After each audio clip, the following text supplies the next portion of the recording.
ప్రేక్షకులకి ఆ లలితాంబిక అమ్మవారి యొక్క అనుగ్రహం పరిపూర్ణంగా కలగాలని మనస్ఫూర్తిగా కోరుకుంటూ మనం ఈరోజు చెప్పుకోబోయేటువంటి అతి ముఖ్యమైనటువంటి టాపిక్ ఏమిటి అంటే, మనము ఈ యొక్క జన్మలో లైఫ్ జన్మించినప్పుడు ఒక యోగంలో జన్మిస్తాం.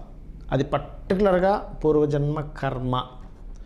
ఆ పూర్వజన్మ కర్మను కనుక మనం సెట్ చేసుకోగలిగితే, అది ఏ రూపంలో వస్తుందో తెలుసుకోగలిగితే, దాని జోలికి వెళ్లకుండా మనం జాగ్రత్త పడగలిగితే 100% మనం సేవ్ అవుతాం. గుర్తుపెట్టుకోండి. అది ఒక్కొక్క లగ్నానికి ఒక్కొక్క రకంగా ఉంటుంది. బట్ నేను మీకు ఇప్పుడు చెప్పేది ఒక్కొక్క లగ్నాన్ని బట్టి జనరల్గా చెప్తాను. బట్ పర్సనల్ చార్ట్లో ఆ యొక్క పూర్వజన్మ కర్మకారకుడు కాంబినేషన్స్ని బట్టి మారుతూ ఉంటుంది. అది అద్భుతమైన యోగాన్ని ఇస్తుంది, ఒకసారి డౌన్ఫాల్ని చేస్తుంది. అయితే ఇప్పుడు నేను మీకు చెప్పబోయే దాంట్లో ఏంటంటే, కొన్ని అంశాల జోలికి వెళ్ళకపోవడం వల్ల, కొన్ని చేయడం వల్ల మీరు పూర్వజన్మ కర్మ యొక్క ప్రభావాన్ని చాలా మటుకు తగ్గించుకోగలుగుతారు, హ్యాపీగా ఉండగలుగుతారు. ఒక్కొక్క లగ్నం గురించి మనం తెలుసుకుందాం. ధనుర్లగ్నము, ధనుస్సు రాశి. ధనుర్లగ్నం వారికి వాళ్ళ యొక్క పూర్వజన్మ కర్మ జీవిత భాగస్వామి ద్వారా వస్తుంది, వివాహం ద్వారా కనెక్ట్ అవుతుంది.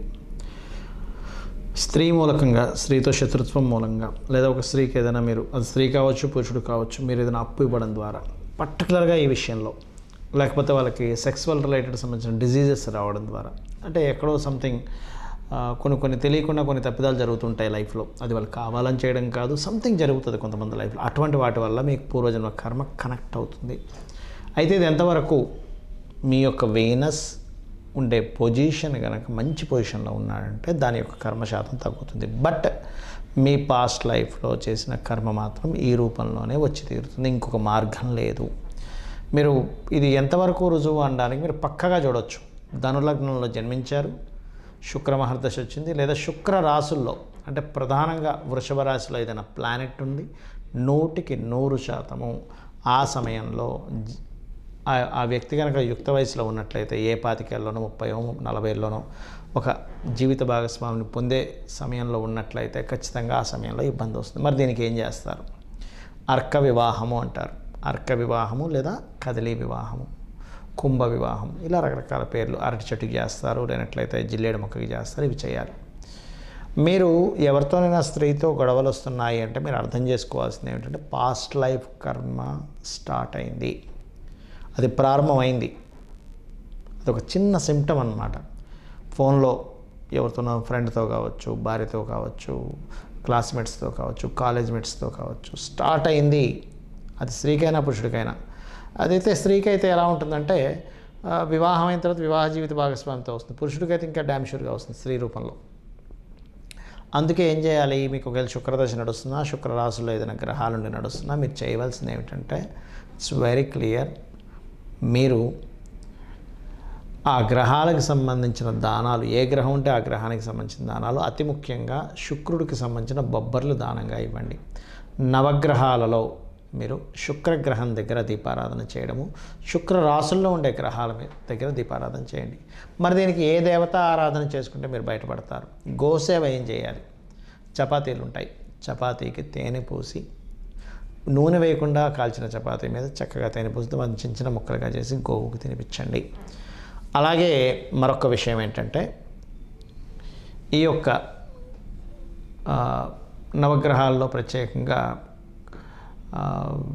ఈ శుక్రగ్రహం దగ్గర ఏ రకంగా అయితే దీపారాధన చేస్తామో, అదేవిధంగా సర్వసాధారణంగా ఎవరికైనా జన్మజాతకంలో శుక్రుడు కేతువుతో కనెక్ట్ అయితే కేతువు కూడా చేయండి పర్టికులర్గా. ఎందుకంటే కేతువు యొక్క ప్రభావం అక్కడ ఎక్కువ ఇస్తూ ఉంటుంది.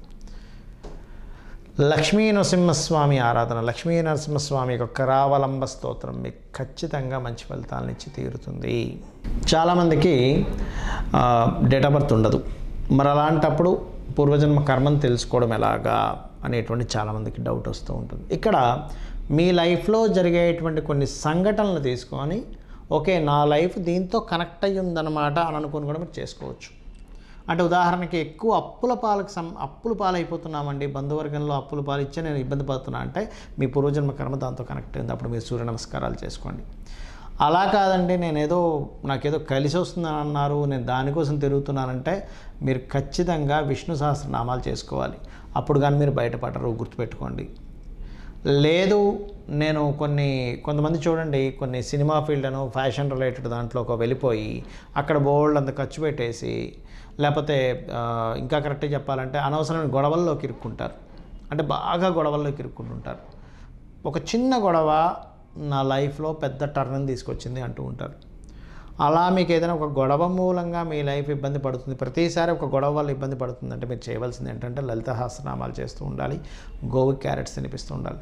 మరి కొంతమందికి ఏమవుతుందంటే ఇక్కడ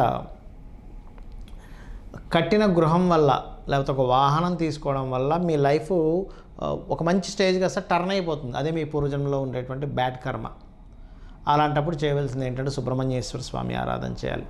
అలా కాకుండా మీరు ఉదాహరణకి జీవిత భాగస్వామి ఎంటర్ అయినప్పటి నుంచే నా లైఫ్ టర్న్ అయింది అంటూ ఉంటారు. అలాంటప్పుడు మీరు చేయవలసింది దక్షిణామూర్తి ఆరాధన. మరికొంతమందికి ఏమవుతుందంటే ఇక్కడ సమ్టైమ్స్ మీరు ఏదైనా ఒక ఫుడ్ రిలేటెడ్ సంబంధించిన బిజినెస్లోకి ఎంటర్ అవ్వడం వల్ల ఇబ్బంది అవుతుంది. అలాంటప్పుడు మీరు చేయవలసింది ఏంటంటే వెంకటేశ్వర స్వామి ఆరాధన. మరికొన్నిసార్లు కొంతమందికి గమనించుకున్నట్లయితే ఇక్కడ గవర్నమెంట్ రిలేటెడ్ వాటి మూలంగా గవర్నమెంట్ కాంట్రాక్ట్ చేయడం వల్ల మీ లైఫ్ తలకిందులు అవుతూ ఉంటుంది. అలాంటప్పుడు కూడా మీరు కాళికా అమ్మవారి ఆరాధన చేస్తే బయటపడగలుగుతారు. మరియు మరికొంతమందికి షేర్ మార్కెటింగ్ ద్వారా కూడా పోతూ ఉంటుంది. ఆర్ సంథింగ్ కొన్ని లైఫ్లో అంటే ఒక్కొక్కసారి ఒక బిజినెస్ చేశాను సార్, అద్భుతమైన వేవ్లోకి వెళ్ళాను, మళ్ళీ డౌన్ఫాల్ అయ్యాను అంటాడు. అలాంటి వాళ్ళు ముఖ్యంగా దత్తాత్రేయుడు ఆరాధన చేసుకోవాలి. మరికొంతమందికి ఏంటంటే వివాహం ద్వారా ఇబ్బంది వస్తుంది. ఒక జీవిత భాగస్వామి ఎంటర్ అయినప్పటి నుంచి లైఫ్ బాగా ఇబ్బంది పడింది అంటే మీరు లక్ష్మీనరసింహస్వామి ఆరాధన చేసుకోండి. మరికొంతమందికి అప్పులు చేయడం ద్వారా ఇబ్బంది వస్తుంది. అలాంటి వారు శ్రీమాత్రే నమః చేసుకోవాలి. మరికొంతమందికి ఎట్లా ఉంటుందంటే వారికి తల్లితోనే విభేదాలు ఉంటాయి. అటువంటి వారు విష్ణు సహస్రనామాలు, తండ్రితో ఇబ్బంది ఉందండి, గవర్నమెంట్ వ్యక్తులతో ఇబ్బంది ఉంది అనుకునేటువంటి వారు రాజరాజేశ్వరి అమ్మవారి ఆరాధన చేసుకోవాలి. అంటే ఇవన్నీ ఎందుకంటే మీ యొక్క ప్రాబ్లంను బట్టి కూడా ఉంటుంది. ఒక్కోసారి పూర్వజన్మ కర్మ కనెక్ట్ అయ్యి, ఇది గుర్తుపెట్టుకోండి. అలాగే ఒకటే గుర్తుపెట్టుకోండి, మీ పూర్వజన్మ కర్మ ఎలా ఉన్నా, మీ వాస్తు పరిస్థితులు ఎలా ఉన్నా, మీరు ప్రతిదానికి కూడా ఒక మార్గం ఉంటుంది. ఆ మార్గాల్లో గొప్ప మార్గం ఏమిటి అంటే లలిత అమ్మవారి యొక్క స్తోత్ర పఠనం చేయడము. ఈ విశ్వం మొత్తం నిండున్నటువంటి కనిపిస్తున్న ప్రతిదీ కూడా ఈశ్వరమయం, ఆ విష్ణుమయం అని అనుకుంటూ అందులో ఉండేటువంటి శక్తి ఎవరైతే ఉన్నారో లలితాంబిక అమ్మవారు అని చెప్పి మీరు గుర్తించినట్లయితే 100% మీరు ఈ కర్మ నుంచి బయటపడగలుగుతారు. దీంతో పాటు కొన్ని అలవాట్లు చేసుకోండి. ఉదయం నిద్ర లేచిన వెంటనే కూడా కాసేపు ధ్యానంలో ఉండండి. ఒక half an hour 40 minutes minimum ధ్యానం చేయండి. ఖచ్చితంగా ఏదైనా ఒక ఆలయానికి రెగ్యులర్గా వెళ్ళడం ప్రాక్టీస్ చేసుకోండి, మీ ఇంటి దగ్గరలో ఉండే ఆలయాలకి. అదేవిధంగా వీలున్నప్పుడల్లా ఏదో ఒక మొక్కను నాటండి. ఇవన్నీ కూడా మీ పూర్వజన్మ కర్మలు తగ్గిస్తాయి. వారానికి ఒక్కసారైనా గోశాలకు వెళ్ళడం మీరు చేయండి.